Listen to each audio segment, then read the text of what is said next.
I welcome you all at today's session. And before we start with today's session, आज का session हम शुरू करें उससे पहले आज के दिन के लिए मैं आपको कुछ बताना चाहूँगा। टुडे इज़ 22 दिसंबर और आज के दिन को हम भारतवर्ष में राष्ट्रीय गणित दिवस के तौर पर मनाते हैं। और हम राष्ट्रीय गणित दिवस इसलिए मनाते हैं क्योंकि आज के दिन एक बहुत ही बड़े गणितज्ञ का जन्म हुआ था जिनका नाम है श्रीनिवास रामानुजन। श्रीनिवास रामानुजन जी तमिलनाडु से थे और उन्होंने अपने जीवन में 32 साल की छोटी आयु में 32 साल के छोटे जीवन में गणित विषय में बहुत ही बड़ा काम किया था और पूरे विश्व में उनकी नामना गणित विषय में हुई थी। तो उनकी याद में 22 दिसंबर को हम राष्ट्रीय गणित दिवस मनाते हैं। और रामानुजन जी के लिए और जानने के लिए आप गूगल, यूट्यूब ऐसे कोई माध्यम का उपयोग कर सकते हो।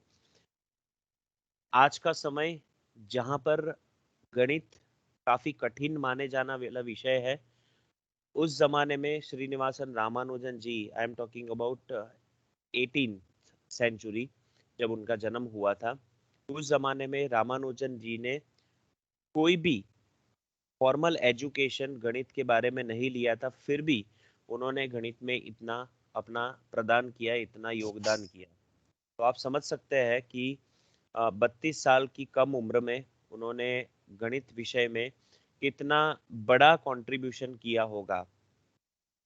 उसकी वजह से उनके जन्मदिन पर हम लोग राष्ट्रीय गणित दिवस को मनाते हैं। गणित के बारे में हम सबको एक डर होता है। स्पेशली मेरी बात करूँ तो मुझे तो पहले से गणित के बारे में बहुत डर रहता था। जब भी स्कूल एजुकेशन में पढ़ाई में आता था गणित, तो मैं डरता था। डर इसलिए लगता था कि हम लोग ज़्यादातर गणित को सम्स सॉल्व करने के लिए ही करते थे। हम गणित को कभी भी अपने व्यवहारू जीवन में इस्तेमाल नहीं करते थे, ना तो हमें कोई करवाता था।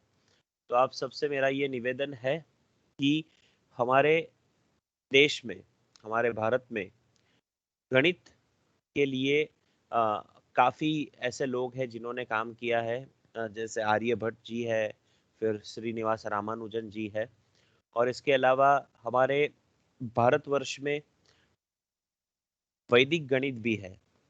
तो अगर आप आने वाले समय में अपने ग्रेजुएशन को पूरा करने के बाद किसी भी कॉम्पिटिटिव परीक्षाएं अगर देना चाहते हो, स्पर्धात्मक परीक्षाएं अगर आपको देनी है, प्रतियोगिता परीक्षा आपको देनी है, तो उसमें गणित एक बहुत बड़ा पार्ट आता है। तो अगर आप गणित को ज़्यादा एक्सप्लोर करोगे, मैथमेटिक्स को ज़्यादा एक्सप्लोर करोगे with the help of Vedic Ganit and with the help of all renowned mathematician, academician, तो मैं मानता हूँ कि गणित जो आपको काफ़ी भारी विषय लगता है, गणित जो आपको काफ़ी कठिन विषय लगता है, वो आपको कहीं ना कहीं बहुत ही सरल और बहुत ही आसान विषय लगेगा। और आपकी जो भी प्रतियोगी परीक्षाएं हैं उसमें आपको सफलताएं मिलेगी। ज़्यादातर जो विद्यार्थी होते हैं वो प्रतियोगी परीक्षा में गणित का जो पोर्शन होता है उसको छोड़ देते हैं, उसको हम इग्नोर करते हैं। क्यों इग्नोर करते हैं? क्योंकि हमें डर होता है। लेकिन कहीं ना कहीं अगर हमें गणित के शॉर्टकट्स पता होते हैं तो हम उस पोर्शन को बहुत ही अच्छी तरह से बखूबी निभा पाते हैं। तो इसलिए आज रामानुजन जी की जो जयंती है, राष्ट्रीय गणित दिवस है, उसमें मैं आप सबसे एक निवेदन करूंगा कि हो सके तो आज के दिन से हम एक निर्धार करें कि आने वाले समय में गणित और वैदिक गणित उसमें भी उसको हम ज़्यादा से ज़्यादा एक्सप्लोर करें, ताकि ये जो वैदिक गणित है वो हमें हमारे जीवन में आने वाली जो भी प्रतियोगिता परीक्षा है, चाहे वो यूपीएससी हो, चाहे वो जीपीएससी हो, स्टाफ सिलेक्शन कमीशन हो, सारी एग्जाम में गणित का पोर्शन बहुत ही बड़ा आता है। अगर आपको एमबीए करना है तो कैट देना पड़ेगा, तो वहां पर भी हाँ ये गणित नाम का विषय आता है। So I would request to explore Vedic ganit and all techniques which is basically belonging to India. India से बिलोंग करती ये सारी टेक्निक्स है। और फिर एक बार हम लोग शुरू करने जा रहे हैं हमारा चैप्टर नंबर 2, जिसका नाम है शेयर कैपिटल ट्रांजैक्शंस, और सब्जेक्ट का नाम है financial accounting 1। Gujarat university November 2019 का ये question. Previously also, we have calculated a question of Gujarat University 2019. In the year 2019, we have two different set of question papers. दो अलग अलग सेट थे, एक न्यू कोर्स का था और दूसरा ओल्ड कोर्स का। तो दोनों के क्वेश्चन हमने गिन लिए हैं। पहला जो सेशन था उसमें प्रीवियस क्वेश्चन गिना था, और आज के सेशन में हम ये क्वेश्चन गिनने जा रहे हैं। देखा जाए तो ये क्वेश्चन बहुत ही आसान था, लेकिन जब स्टूडेंट्स ने पहली बार ये क्वेश्चन को पेपर में देखा तो काफ़ी स्टूडेंट्स को ये क्वेश्चन में दिक्कत हुई, क्योंकि मैं अभी भी आपको एक चीज़ बताना चाहूँगा कि ज़्यादातर हम जो भी पढ़ते हैं वो एग्ज़ाम ओरिएंटेड पढ़ते हैं, लेकिन जब हम वही चीज़ को कंसेप्ट के आधार पर पढ़ेंगे तो डेफिनेटली कैसा भी क्वेश्चन आए, थोड़ा बहुत भी ट्विस्ट अगर क्वेश्चन में किया है तो हमें वो डेफिनेटली आएगा, हम डेफिनेटली उसको सॉल्व कर पाएंगे। So please give heading Gujarat university November 2019 and I would request don't take screenshot और डोंट सिट आइडल। ऐसे ही मत बैठे रहो, अपना मोबाइल फोन एक जगह पर फिक्स कर दो और साथ में आप क्वेश्चन गिनो। तो डेफिनेटली आप भले 2-3 क्वेश्चन गिनोगे इस चैप्टर्स के, लेकिन सारे फंडास जो है वो चैप्टर के, वो आपको डेफिनेटली बहुत ही अच्छी तरह से समझ में आएंगे। तो give heading Gujarat university November 2019, question number 2A।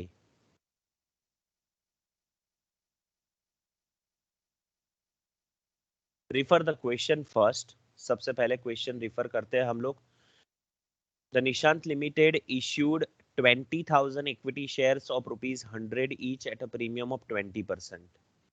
See, by referring very first paragraph of the question, जब भी हम क्वेश्चन का फर्स्ट पैराग्राफ पढ़ते हैं तो उसमें से 3 इंफॉर्मेशन हम निकालते हैं। नंबर 1, कितने शेयर्स इश्यू किए, तो 20,000।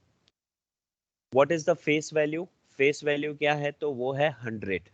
And what is the market price जिससे हम इश्यू करना चाहते हैं, या तो फिर उसको हम इश्यू प्राइस भी बोलते हैं, तो वो है हमारा 100 इंटू 20% प्रीमियम, यानी कि 20 प्रीमियम, तो 100 प्लस 20 हमारा इश्यू प्राइस हो गया 120। कोई भी क्वेश्चन हम शेयर कैपिटल ट्रांजैक्शंस का रिफर करेंगे तो सबसे पहले ये 3 इंफॉर्मेशन निकालेंगे। कितने शेयर्स हम इश्यू कर रहे हैं, 20,000, कितना फेस वैल्यू है 100, और कितना इश्यू प्राइस है तो 120। अब आगे एप्लीकेशन के टाइम पे 50 रुपीज, अलॉटमेंट के टाइम पे 20, फर्स्ट एंड फाइनल कॉल में 50 रुपीज विद प्रीमियम। देखो यहाँ पर थोड़ा अलग इंफॉर्मेशन दिया है, दिस इज समथिंग डिफरेंट। ज्यादातर हमें प्रीमियम अलॉटमेंट के टाइम पर दिया जाता है, लेकिन this is a very first question कि जहां पर हमें premium first and final call में दिया है। तो हम उसको कैसे ट्रीट करेंगे, तो जब हम फर्स्ट एंड फाइनल कॉल का रिसीवेबल मनी रिसीवेबल वाला एंट्री करेंगे तब हम प्रीमियम को ट्रीट करेंगे, न कि अलॉटमेंट के टाइम पर। तो ये चीज हमें ध्यान में रखनी है।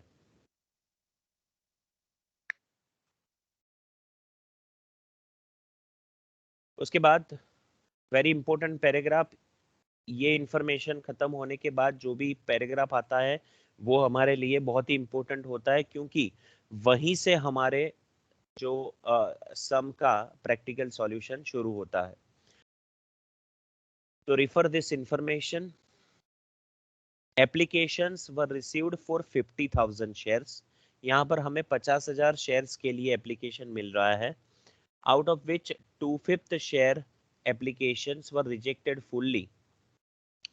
टोटल 50,000 जो एप्लीकेशन हमें मिले उसमें से हम 2/5 को रिजेक्ट करते हैं, यानी कि 2/5 को हम वापस पैसे दे देंगे, उसके पैसे हम रिटर्न करेंगे।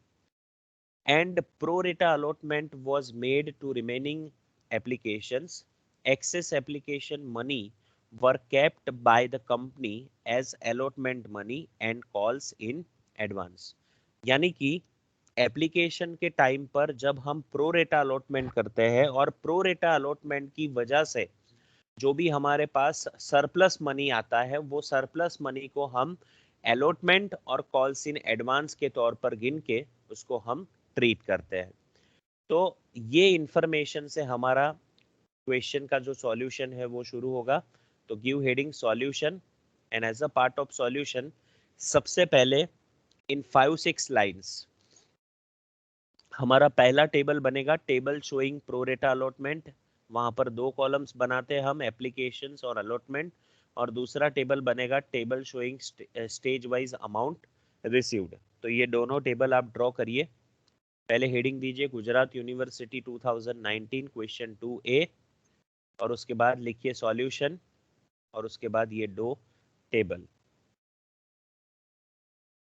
Make it somewhat fast.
Again, we refer that third paragraph. Applications were received for 50,000 shares. हमें कुल मिला के 50,000 शेयर्स के लिए एप्लीकेशन मिल रहे हैं। तो हम सबसे पहले यहां पर लिखेंगे total application 50,000। But what is our limitation? हमारा लिमिटेशन ये है कि हम 20,000 से ज्यादा शेयर्स को अलॉटमेंट नहीं दे सकते। नाउ आउट ऑफ 50,000 2/5 शेयर, 50,000 में से 2/5 शेयर्स ऐसे हैं जिनको हम रिजेक्ट कर रहे हैं। तो यहाँ पर हम कैलकुलेशन भी दिखाएंगे। 50,000 into 2 divided by 5, so that comes 20,000. You can show calculation for your reference. 50,000 into 2 divided by 5. तो ये 20,000 एप्लीकेशंस ऐसे हैं कि जिनको हम एक भी शेयर अलॉट नहीं कर रहे हैं, यानी कि रिजेक्टेड एंड रिटर्न। उनको हम रिजेक्ट कर रहे हैं और उनको जब हम रिजेक्ट करते हैं तो उनके जितने भी पैसे हमें एप्लीकेशन पर मिले हैं वो सारे हम क्या करेंगे? रिटर्न करेंगे, रिफंड कर देंगे। नाउ आउट ऑफ 50,000 20,000 को हमने रिजेक्ट किया। तो अभी हमारे पास जो बैलेंस बचता है वो बचेगा यहाँ पर 30,000, जिसको हम लिखेंगे बैलेंस। अब ये 30,000 का जो बैलेंस बचा उसके सामने हम मैक्सिमम कितना अलॉटमेंट कर पाएंगे? 20,000। That is our limitation. तो ये 30,000 के सामने ये 20,000 शेयर्स जो हमने अलॉट किए उसको हम क्या बोलते हैं? Pro rata allotment.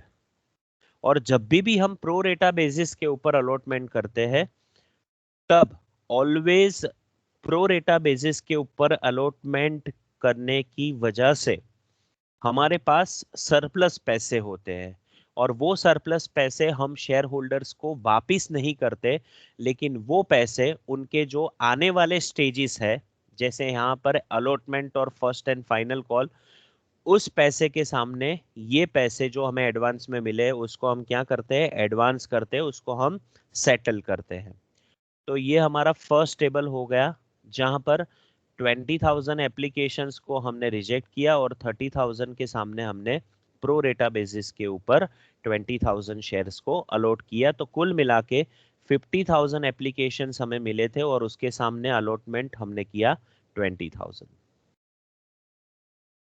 Now after completing with this first table, ये पहला टेबल आपका जब भी खत्म होता है, उसके बाद हमारा दूसरा टेबल बनेगा, table showing stage wise amount received. Again in this question there are 3 stages, 3 stage है यहाँ पर, application, allotment, first and final call. तो 3 कॉलम हम 3 स्टेजेस के लिए बनाएंगे और एक कॉलम हम बनाएंगे पर्टिकुलर्स के लिए।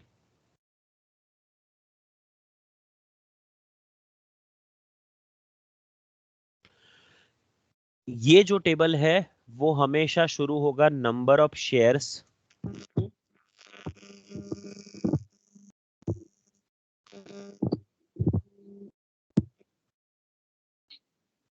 इश्यूड से,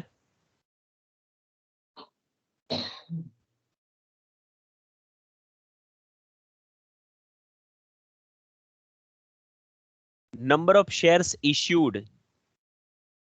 मैक्सिमम हम कोई भी स्टेज के ऊपर 20,000 से ज्यादा शेयर्स को नहीं इश्यू कर पाएंगे, दैट इज अवर लिमिटेशन। तो number of shares issued 20,000, but this will be multiplied with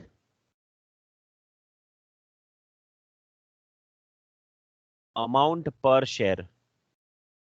amount पर शेयर एप्लीकेशन के टाइम पर 50 रुपीज, अलॉटमेंट के टाइम पे 20 और फर्स्ट एंड फाइनल कॉल पे 50। सो यहां पर ₹50, ₹20 एंड ₹50। लेकिन ये 50 कैसे बाइफरकेट है? 30 फेस वैल्यू के लिए और 20 प्रीमियम के लिए।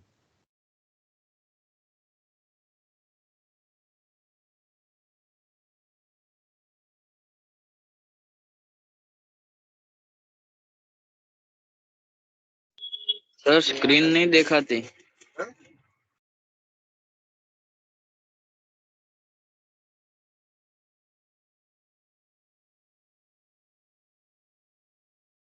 I have shared the screen, definitely वो दिख रहा होगा, शायद आपके डिवाइस में कोई प्रॉब्लम होगा।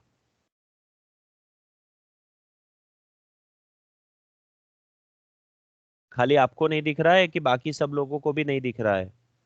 दिख रहा है। दिख रहा है sir. Okay okay, thank you thank you thank you thank you.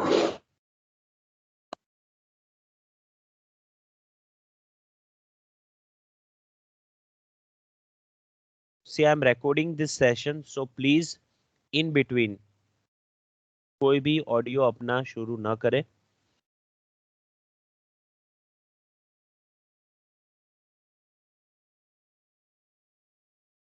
तो number of shares issued into amount per share, so we will get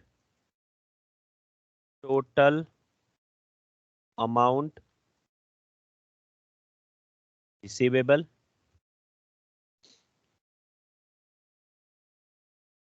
20,000 into 50, that comes 10 lakhs, 20,000 into 20, that comes 4 lakh. This is very simple calculation, don't require any calculator.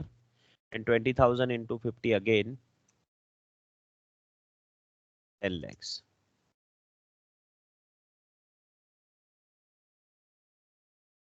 तो this is first part of this table. ये पहला part है हमारे table का. और पहले part में हम क्या गिनते हैं कि हर एक स्टेज में हमें कितने रुपए मिलने चाहिए. What is the total amount that is to be received from shareholder. तो एप्लीकेशन के टाइम पर यहाँ पर 10 लैक्स मिलने चाहिए, अलॉटमेंट के टाइम पर 4 लैक्स मिलने चाहिए, और फर्स्ट एंड फाइनल कॉल के टाइम पर प्रीमियम के साथ हमें 10 लैक्स मिलने चाहिए. अब यही कैलकुलेशन हम वर्टिकली करेंगे. तो सबसे पहले आता है application.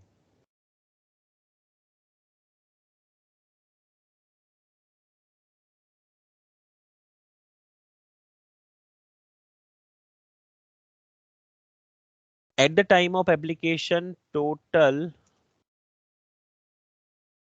money received.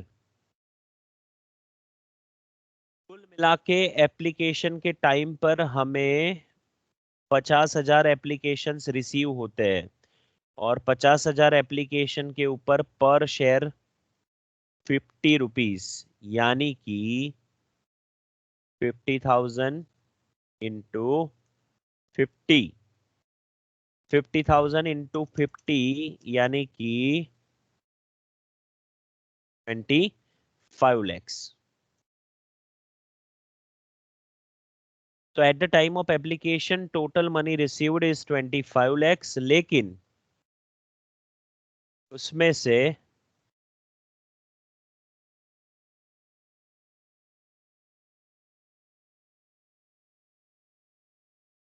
Rejected and return 20,000 application ऐसे थे जिनको हम पूर्ण रूप से रिजेक्ट कर रहे हैं और उसके पैसे हम रिटर्न करेंगे.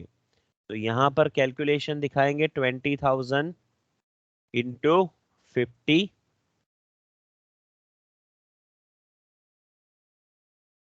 तो ये हो गया आपका 10 lakhs.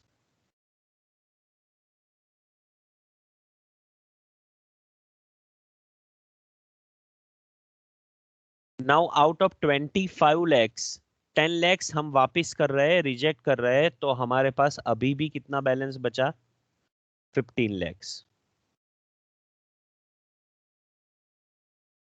अब ये जो 15 lakhs हमारे पास बच गए, उसमें से एप्लीकेशन के टाइम पर कितना अमाउंट रिसीवेबल था? तो 10 lakhs. तो जितना अमाउंट एप्लीकेशन के टाइम पर रिसीवेबल था उसको हम कहाँ ट्रांसफर करते हैं? ट्रांसफर टू शेयर कैपिटल, यानी कि एप्लीकेशन का पैसा.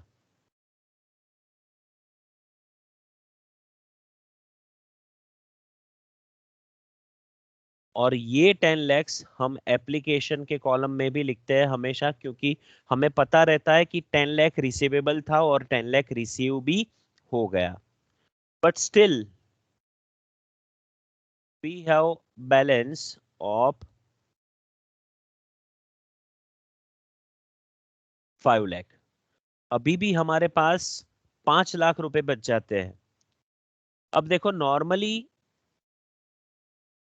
ये दोनों ट्रीटमेंट को देने के बाद हमारे पास जो भी पैसा बचेगा वो पैसे को हम कहाँ एडजस्ट करेंगे? अलॉटमेंट में. लेकिन अलॉटमेंट में अगर आप देखो तो टोटल अमाउंट रिसीवेबल था 4 लाख.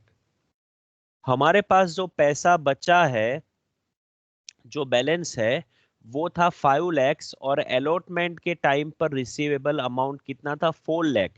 यानी कि पहली बार ऐसा हुआ कि हमारे पास जो पैसा बचा है उससे कम हमारे सामने रिसीवेबल का अमाउंट है. तो जब भी ऐसा हो तब हम 5 lakhs में से only and only 4 lakhs we can transfer to allotment. ठीक है, 5 लाख जो भी हमारे पास बचे उसमें से हम only 4 lakhs we can transfer to allotment. उससे ज्यादा हम अलॉटमेंट में नहीं ट्रांसफर कर पाएंगे. और बाकी का जो बच जाता है उसको हम कहाँ ट्रांसफर करेंगे? तो नेक्स्ट स्टेज में जिसको हम बोलेंगे फर्स्ट एंड फाइनल कॉल। तो यहाँ from balance first of all we will deduct transfer to allotment. और अलॉटमेंट में हम कितना ट्रांसफर कर पाएंगे? We can transfer only 4 lakh. और ये 4 लाख हम यहां पर भी दिखाएंगे।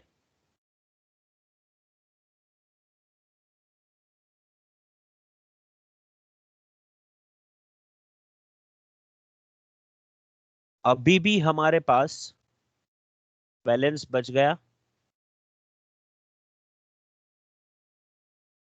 कितना? बैलेंस बचा 1 लाख। अब ये जो 1 लाख हमारे पास बच गया उसको हम फाइनली कहां ट्रांसफर करेंगे? तो फर्स्ट एंड फाइनल कॉल।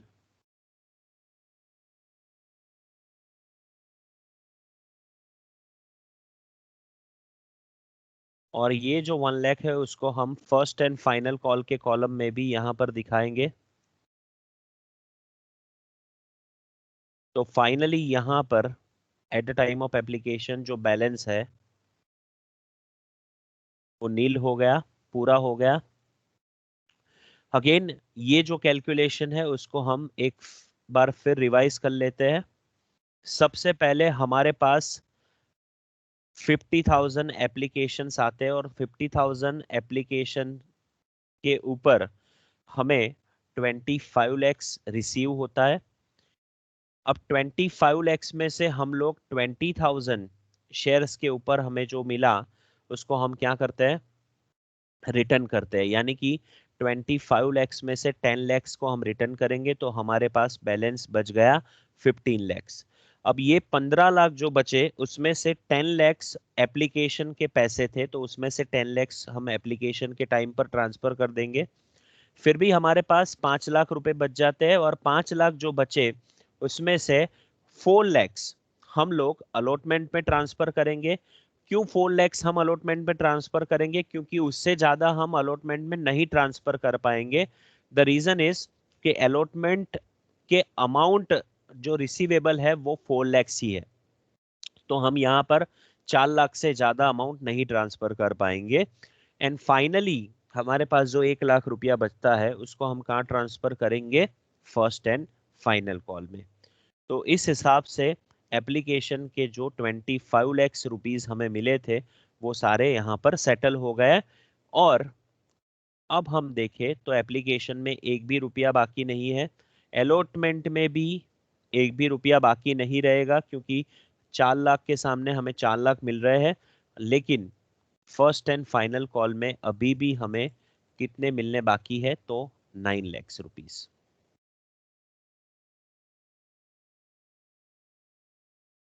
अब एप्लीकेशन खत्म हो गया उसके बाद वर्टिकली अगर हम आगे जाते हैं तो अलॉटमेंट आता है। लेकिन जैसा कि हमने यहाँ पर देखा कि अलॉटमेंट में हमें 4 लैक्स मिलने वाले थे और उसके सामने 4 लैक्स मिल गए। तो अलॉटमेंट में कोई कैलकुलेशन हम नहीं करेंगे क्योंकि जितने मिलने वाले थे उतने हमें मिल भी गए। तो अलॉटमेंट हमारा यहाँ पर स्किप हो जाएगा क्योंकि already we have received allotment.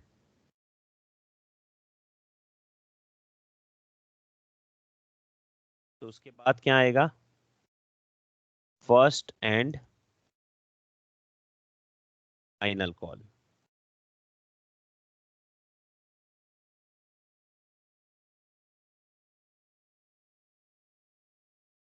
अब फर्स्ट एंड फाइनल कॉल की अगर हम बात करें तो वहां पर ओरिजिनली हमें 10 लाख रुपए मिलने चाहिए थे लेकिन उसमें से हमें 1 लाख रुपए एप्लीकेशन के टाइम पर एडवांस के तौर पर मिल गए। तो अभी हमें कितने मिलने चाहिए?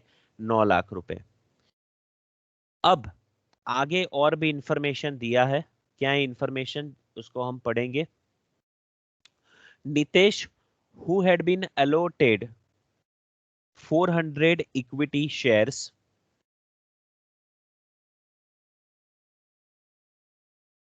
could not pay first and final call on his allotted shares. एक शेयर होल्डर है जिसका नाम है नितेश, उसको हमने 400 शेयर अलॉट किए थे।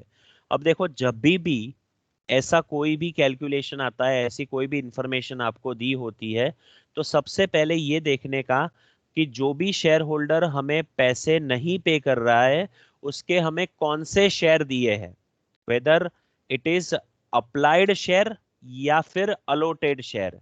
अगर हमें अप्लाइड शेयर दिए हैं तो हमें अप्लाइड के आधार पे अलोटेड को गिनना पड़ेगा, लेकिन यहाँ पर हमें अप्लाइड नहीं दिया है, यहाँ पर हमें डायरेक्टली अलोटेड शेयर्स दिया है। तो अगर अलोटेड शेयर्स दिया है तो अलोटेड शेयर्स के आधार पे ही हम सारे कैलकुलेशन कर पाएंगे। तो ये नितेश नाम का जो शेयर होल्डर है वो हमें क्या पे नहीं कर रहा है, फर्स्ट एंड फाइनल कॉल, तो उसके शेयर हम क्या करेंगे, फोरफिट करेंगे। लेकिन अभी हमें ये देखना है कि eight the time of first and final call हमें जो 9 लाख रुपए मिलने वाले थे उसमें से अब कितने नहीं मिलेंगे, तो उसके लिए हमें कैलकुलेशन करना पड़ेगा।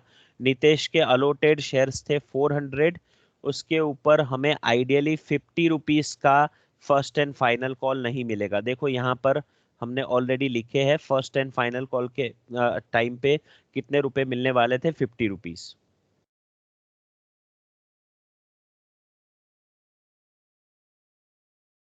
तो 400 इंटू 50 यानी कि 20,000 रुपीज हमें नहीं मिलेंगे। लेकिन लेकिन लेकिन यहां पर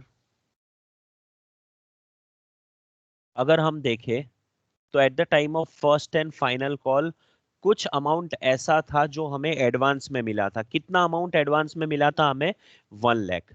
ये जो 1 लाख एडवांस में मिला था उसमें थोड़ा बहुत नितेश ने भी कुछ पे किया होगा, उसने भी कुछ एडवांस दिया होगा। तो ये एडवांस को हम ढूंढ के क्या करेंगे, माइनस करेंगे। तो यहां पर लिखते हैं माइनस एडवांस रिसीव्ड। और कैसे कैलकुलेट करेंगे, तो उसके लिए हमारा जो पहला वाला टेबल है, देखो यहाँ पर प्रोरेटा बेसिस के ऊपर हमने कितने शेयर्स अलॉट किए थे, 20,000।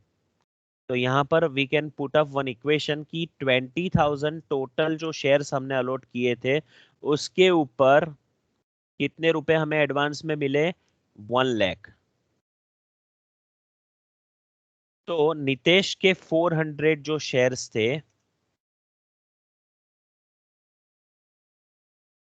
उसके ऊपर हमें कितना एडवांस मिला होगा, 400 इंटू 1 लाख डिवाइडेड बाय 20,000। तो नितेश के जो 400 शेयर है उसके ऊपर हमें कितना एडवांस मिला होगा, 400 इंटू 1 लाख डिवाइडेड बाय 20,000। तो नितेश के शेयर के ऊपर हमें कितना एडवांस मिला होगा, 2,000।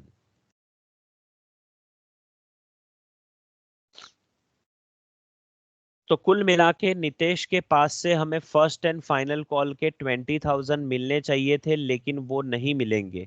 लेकिन 20,000 के सामने हमें ऑलरेडी 2,000 रुपए एडवांस में मिल गए। तो अब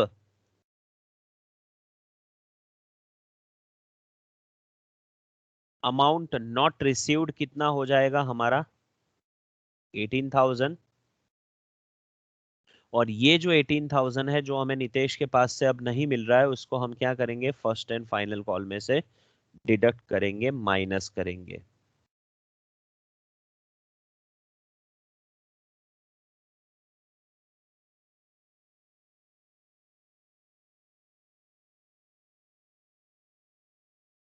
तो finally first and final call पे हमें कितना रुपया मिलेगा, 8,82,000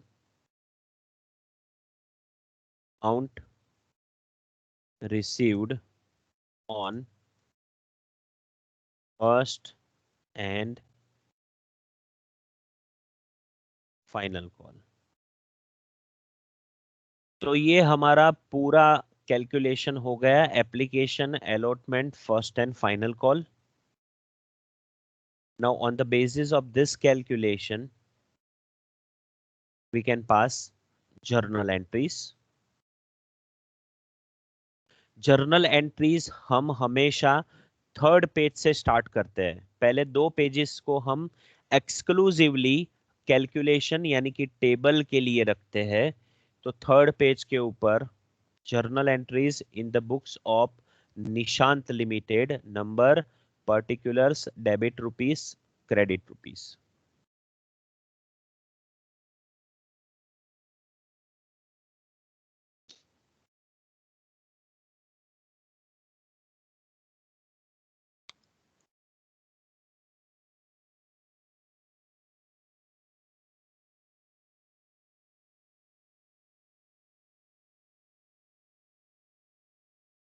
नॉर्मली हमारी जो जर्नल एंट्रीज होती है वो 2 या 3 पेज में कंप्लीट हो जाती है। तो जब भी आप जर्नल एंट्रीज के लिए लाइंस ड्रॉ करते हैं तो इट विल रिक्वायर अराउंड 2 और 3 pages.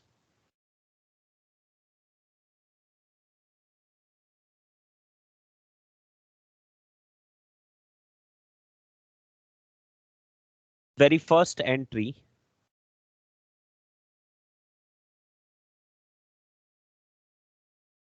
Bank account debited to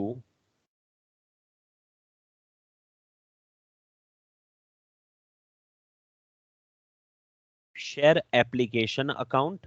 अब ये जो अमाउंट है वो हमें कहां से मिलेगा? हमेशा यहां से। आपको अगर याद हो तो प्रीवियस क्वेश्चन में हम लोगों ने नंबर लिखे थे, लेकिन अभी हम नंबर नहीं लिखेंगे क्योंकि नंबर आपके लिए लिखे थे just to provide a reference. ठीक है, एज सच नंबर लिखने it is not necessary. Number हमने इसलिए लिखे थे ताकि हमें पता चले कि कौन सा अमाउंट कौन सी जर्नल एंट्री में हम कहां से लिख रहे हैं।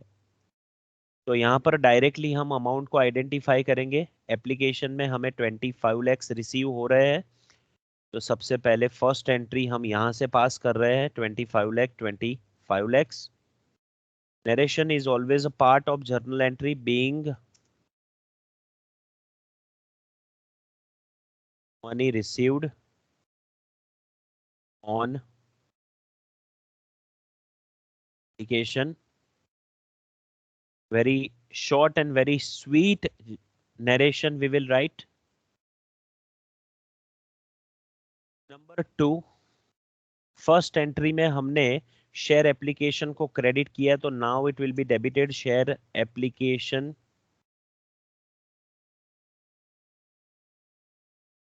Account debited with 25 lakhs.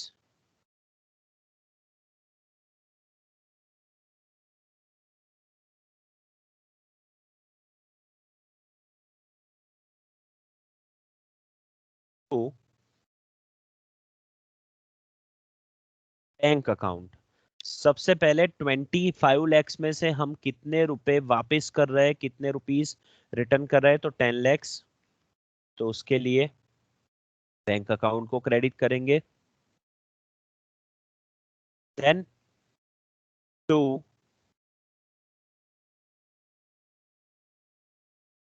Equity share capital account.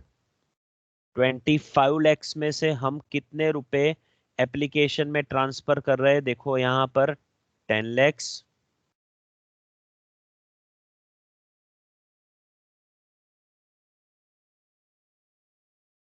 To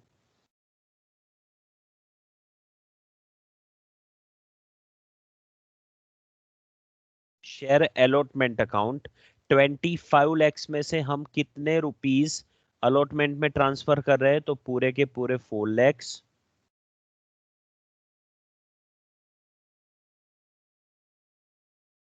and to share first and final call account. 25 lakhs में से हम कितने रुपए फर्स्ट एंड फाइनल कॉल में ट्रांसफर कर रहे हैं? तो 1 lakh. Share application account debited 25 lakh to bank account 10 lakhs, to equity share capital account 10 lakhs, to share allotment account 4 lakh, to share first and final call 1 lakh. Being application money settled. Application पे जो हमने 25 lakhs को receive किया था उसको हमने यहाँ पर क्या किया, सेटल किया, सेट किया. Entry number 3,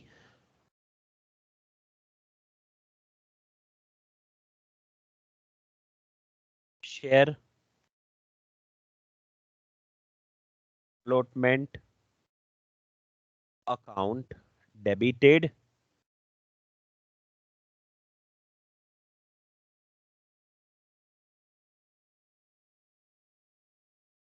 to equity share capital account. Now at the time of allotment यहां से हमको पता लगेगा कि कितने रुपए हमें मिलने वाले थे, 4 lakhs. तो रिसीवेबल है, उसी को हम एंट्री नंबर 3 में लिखेंगे, 4 lakhs, 4 lakhs. Being amount receivable on allotment. लेकिन अलॉटमेंट के टाइम पर हमें कुछ नहीं मिलेगा. द रीजन इज ऑलरेडी ये जो 4 lakhs है वो हमें एडवांस में एप्लीकेशन के टाइम पर मिल गए हैं. तो नाउ हमारा जो एंट्री नंबर 4 जो हम यूजुअली क्या पास करते हैं, bank account debit to share allotment, वो एंट्री हम यहां पर नहीं पास करेंगे. द रीजन इज यहां पर लिखेंगे no entry for amount received on allotment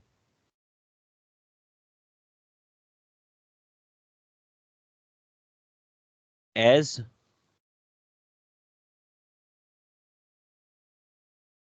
no entry for amount received on allotment as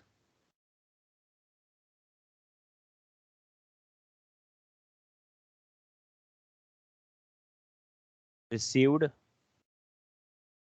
at the time of application in advance. यहां पर हम एंट्री नंबर 4 नहीं करेंगे. The reason is already application के time पर एडवांस में ये पैसा मिल गया है. तो again we will not pass entry.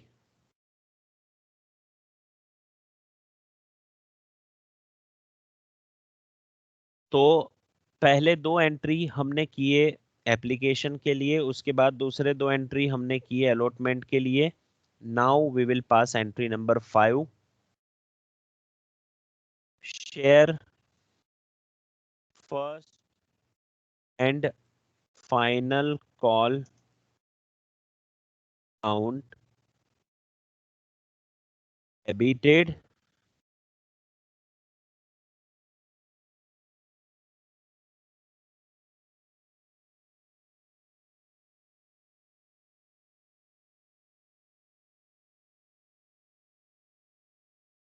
to equity share capital account and 2 securities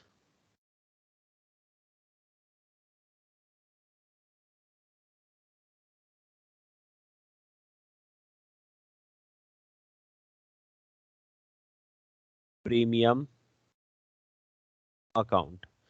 यहां पर at the time of share first and final call amount receivable, securities premium को भी हम क्रेडिट करेंगे. The reason is securities premium ये question में हमें first and final call के टाइम पर दिया है. At the time of share first and final call कुल मिला के हमें कितने रुपए मिलने वाले हैं? 10 lakhs. We will debit 10 lakhs. But out of 10 lakhs, towards share capital कितने मिलेंगे हमें? तो 20,000 into 30. That comes 6 lakhs. और प्रीमियम के लिए कितने मिलेंगे? 20,000 into 20, यानी कि 4 lakhs.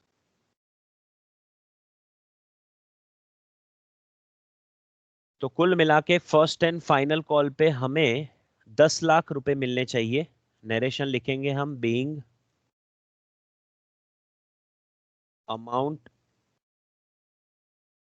Receivable on share first and final call with premium के साथ हमें अमाउंट मिलना चाहिए फर्स्ट एंड फाइनल कॉल पे. कुल मिला के 10 lakhs, 6 lakhs towards face value and 4 lakhs towards securities premium. लेकिन जब हम एक्चुअली अमाउंट रिसीव करते हैं तो वो कितना हो गया? 8,82,000. कैसे? तो 10 lakhs के सामने ऑलरेडी हमें 1 लाख रुपए एप्लीकेशन के टाइम पर एडवांस में मिले थे. तो उसके बाद हमें 9 लाख रुपए मिलने चाहिए थे, लेकिन वो 9 लाख में से भी 18,000 रुपए नितेश नाम का जो एक शेयर होल्डर है वो हमें नहीं पे करता. तो कुल मिला के फाइनली हमें कितने रुपए मिलेंगे? 8,82,000. तो यहां पर bank account debit 8,82,000 to share first and final call account. 8,82,000.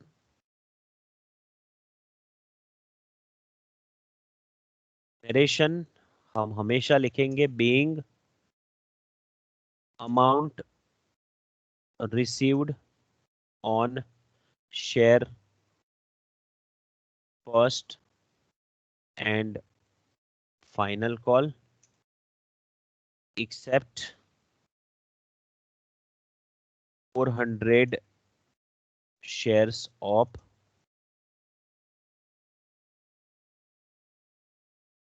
Nitesh के 400 शेयर के अलावा हमें फर्स्ट एंड फाइनल कॉल के जितने भी पैसे थे वो मिल गए.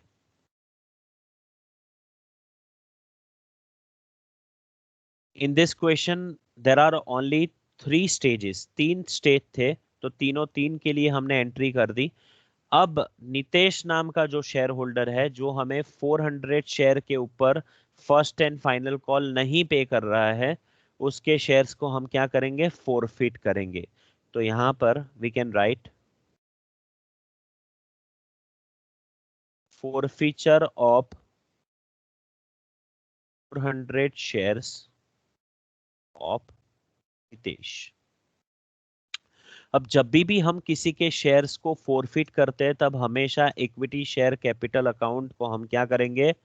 डेबिट करेंगे. तो equity share capital account debit. लेकिन नितेश के कुल मिला के 400 शेयर्स थे और वो 400 शेयर्स के ऊपर हमने ऑलरेडी फेस वैल्यू के लिए 100 रुपीस मंगवा लिए हैं. तो जितने रुपीस हमने मंगवाए अभी तक वो सारे हमें क्या करने पड़ेंगे? फोरफिट करने पड़ेंगे. वो सारे हमें डेबिट करने पड़ेंगे. तो equity share capital account 400 into 100 that is 40,000. यहां पर नितेश हमें share first and final call नहीं दे रहा है. उसका मतलब ऐसा होता है कि उसने हमें प्रीमियम भी नहीं दिया होगा.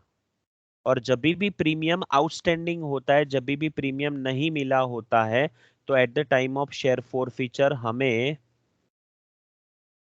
सिक्योरिटीज प्रीमियम को भी क्या करना पड़ता है, डेबिट करना पड़ता है। तो securities premium account will also be debited 400 into 20.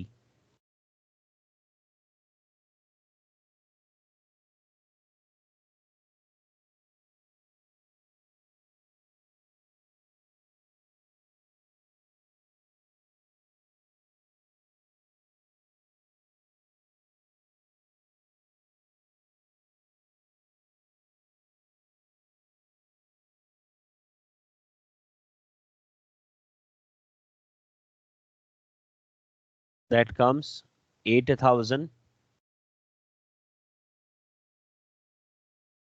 to share forfeiture account. अब नॉर्मली हम शेयर फॉरफीचर अकाउंट में डिफरेंस लिखते हैं, लेकिन ये डिफरेंस कैसे आता है वो भी हमें लॉजिकली समझना चाहिए। तो देखिए यहाँ पर नितेश ने हमें अपने 400 शेयर के ऊपर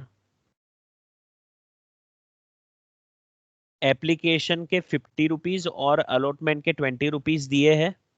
तो 50 प्लस 20 70, तो ये हो गया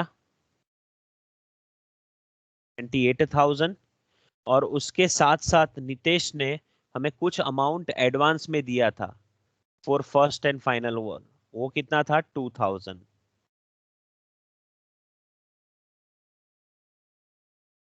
तो कुल मिला के नितेश ने हमें अभी तक 30,000 रुपीज दिए थे, और ये जो 30,000 है उसको हम क्या करेंगे, अब फोरफिट करेंगे।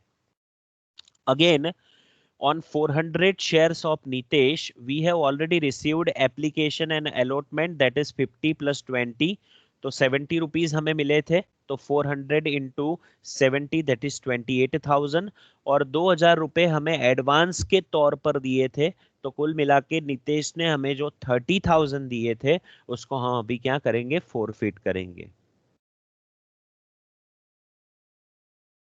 To share first and final call account.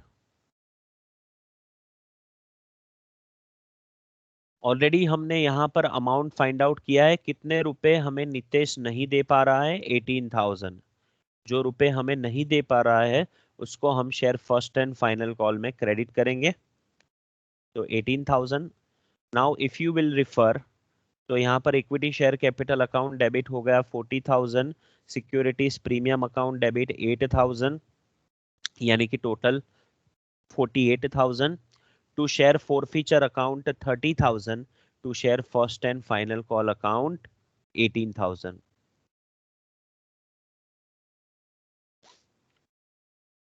Being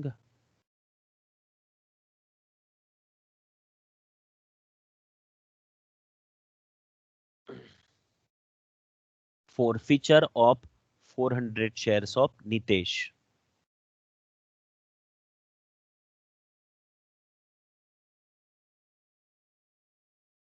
अब ये तो हो गया फॉरफीचर, लेकिन जैसा कि हमें पता है कि कंपनी शेयर्स को फॉरफिट करने के बाद अपने पास नहीं रखती, कंपनी क्या करती है, उसको वापस री इश्यू करती है। लेकिन उसके लिए हमें ये इंफॉर्मेशन पढ़ना पड़ेगा। ये shares were forfeited, half of these shares forfeited were reissued at 80 rupees per share as fully paid up. हमने कुल मिला के 400 शेयर्स को फॉरफिट किया, लेकिन वो 400 शेयर्स में से आधे शेयर्स यानी कि 200 शेयर्स हम वापस से री इश्यू कर रहे हैं, और उसका प्राइस क्या है, 80 रुपीज पर शेयर। अब 100 रुपीज की फेस वैल्यू वाला शेयर हम अगर 80 रुपीज से री इश्यू करते हैं तो उसमें हमें लॉस कितना हुआ, 20 रुपीज का। तो let's pass entry.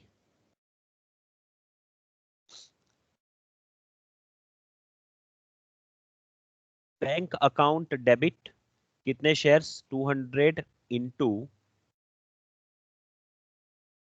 80।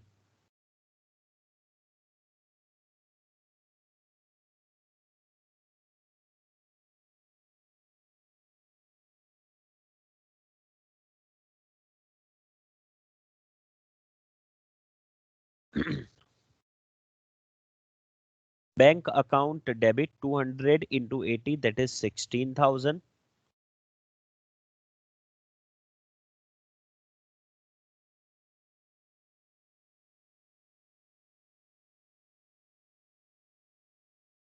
Share forfeiture account को हम डेबिट करेंगे कितने से, तो जितना लॉस हुआ 200 शेयर्स के ऊपर 20 रुपीस का लॉस हुआ, क्योंकि 100 का शेयर हम 80 रुपीस पे दे रहे हैं, तो हमें लॉस कितना हुआ 20 का।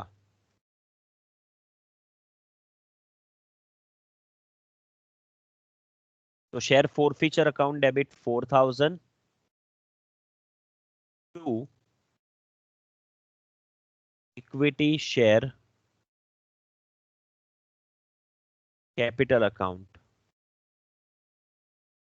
200 into 100, that is the called-up amount, that is the face value, that comes 20,000. So bank account debited 200 into 18, that is 16,000. Share forfeiture account debit 200 into 20, that is 4,000. To equity share capital account 200 into 100, that is 20,000, being 200 shares were reissued at rupees 80.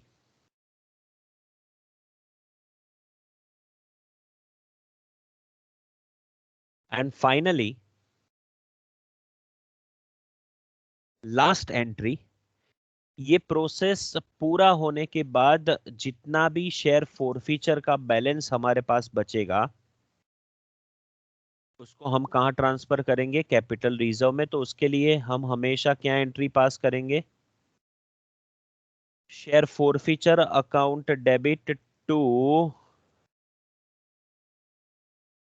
Capital reserve account.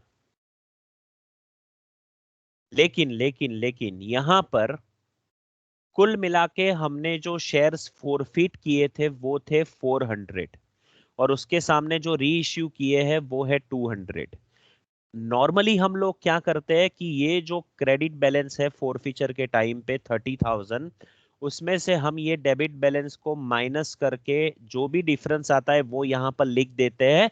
लेकिन वो कब होगा, जब हम पूरे के पूरे share जितने हमने फॉरफिट किए हैं वो सारे शेयर हम री इश्यू करते हैं। लेकिन यहाँ पर हमने फॉरफिट किए 400 और री इश्यू किए 200, तो यहाँ पर हमें प्रोपोर्शनेट फॉरफीचर का बैलेंस ढूंढना पड़ेगा। कैसे ढूंढेंगे, तो 400 शेयर्स के ऊपर शेयर फॉरफीचर का बैलेंस था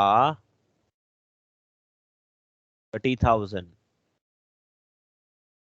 अगर 400 के ऊपर फॉरफीचर का बैलेंस था 30,000, तो उसमें से अगर हम 200 शेयर्स को री इश्यू करते हैं तो उसके सामने बैलेंस कितना बचेगा, 200 इंटू 30,000 डिवाइडेड बाय 400, यानी कि हमारे पास जो बैलेंस है वो कितना हो जाएगा, 15,000। आधा हो जाएगा, आधा ही बैलेंस हम यूज कर पाएंगे। अब ये 15,000 में से हमने री इश्यू के टाइम पे कितना लॉस किया, 4,000।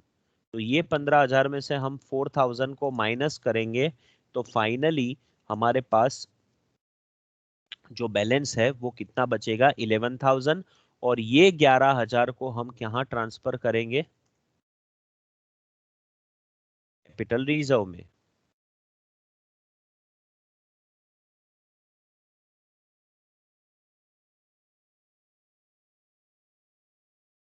तो 400 के टाइम पर हमारे पास शेयर फॉरफीचर 30,000 है, तो 200 के टाइम पर हमारे पास शेयर फॉरफीचर कितना बचेगा, तो 15,000। अब ये 15,000 में से ऑलरेडी हमने 4,000 का लॉस किया, तो 15,000 में से 4,000 को हम माइनस करेंगे तो फाइनली हमारे पास जो अमाउंट है वो कितना बच जाएगा 11,000 बीइंग